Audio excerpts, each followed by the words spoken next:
Chaque année, en France, environ 250 nourrissons meurent de façon inexpliquée. Les études ont montré qu'environ un tiers de ces morts subites inexpliquées étaient peut-être dues au fait de dormir avec son bébé. Et une étude anglaise vient d'apporter encore plus de précision. Il s'avère en effet que ceux qui dorment avec un bébé, en particulier dans un canapé ou dans un fauteuil, sont plus à risque pour étouffer leur enfant car ils risquent de leur appuyer la tête par exemple contre un coussin, contre un oreiller et finalement que le bébé ne puisse plus respirer.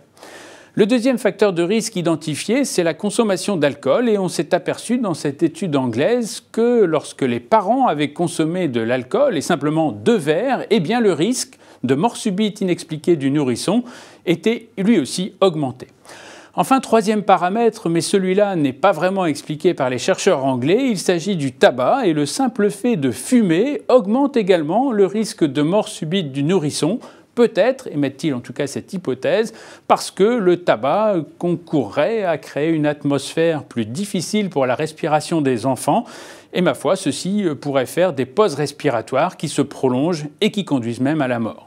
Rappelons enfin les conseils de l'Institut national de veille sanitaire. Il s'agit pour les enfants, et en particulier pour les nourrissons, de les coucher sur le dos, c'est-à-dire le visage vers le ciel, de ne pas les recouvrir de couverture et certainement pas de couette, et de penser à une température ambiante d'environ 18 ou 19 degrés, car c'est la meilleure température pour le sommeil du bébé.